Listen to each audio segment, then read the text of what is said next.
Okay, I got a big bunch of Indian hemp. I like it because right there, from there to there, is about 3 foot of clean stalk with the strongest fiber that occurs naturally in West Virginia, at least, that I've ever found. A tiny thread of this will make a 20-pound fishing string. And there's some tops I've chopped off. And what I do is I skin the branches up until it gets too thin, which is usually a quarter of an inch thick or so. And then, I just chop the top off.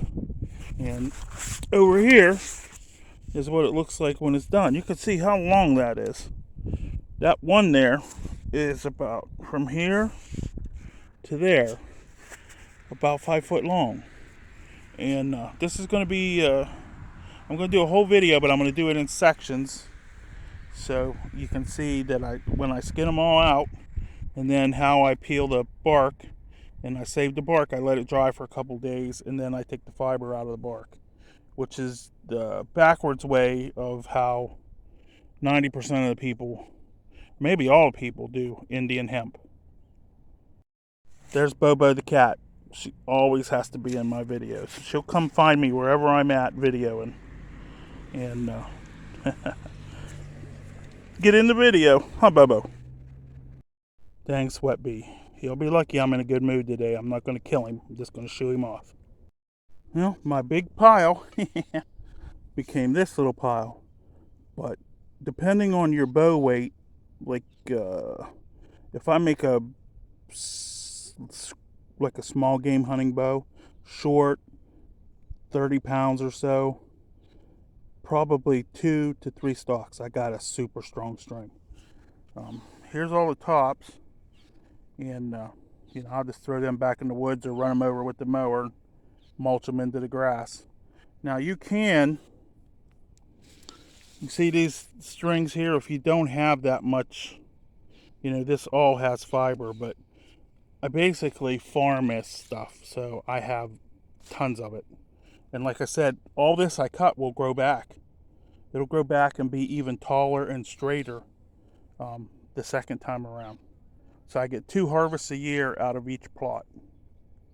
Okay, it's kind of hard for me because I didn't bring my tripod and I don't have a video assistant, but the next thing I do is I split the stalks, and being very careful. The rest of it is what takes time. Splitting the stalks, being very careful to stay in the middle, and always start on the far end. Don't try to split up from the bottom. It always runs out if you do that. But start from the far end, and where the first stem to the bottom.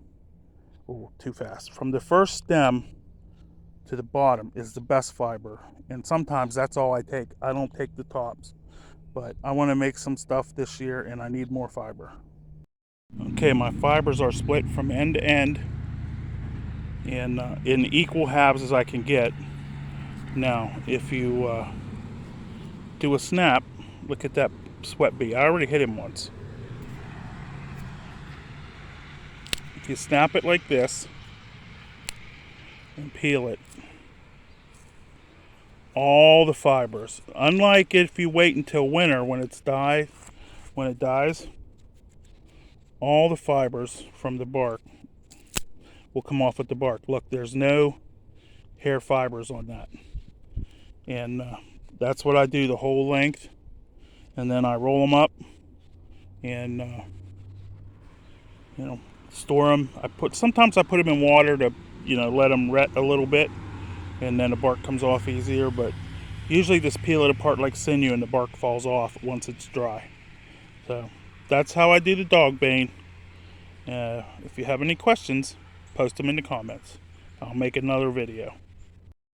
See, just like tree bark, when it's in the summer and it's the growing season, the bark peels right off, and it comes off in solid pieces, and you can just peel them down, let them dry, and then it's pretty easy to get the chaff out of them after that. Now here's a little bit of tuft, and that shows you how fine these fibers are. I'm telling you, this is the best string material that is available to me. Here's the thing to pay attention to. when you hit where there was a leaf node or a branch, you notice a little piece will want to stick there. You've got to pull that off to keep going, to keep your fibers full length. There we go, 1/2 of a stalk, and I'll do this to all of them.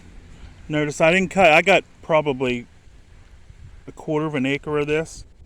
I just cut 20 or 30 sticks, depending on how much I feel like doing that day. And you don't have to do them all that day. It's just easier to do this the first day. And if you got to watch yourself with this stuff, because don't get it in your mouth, don't get it in your eyes. Wash your hands often, because the sap is an irritant.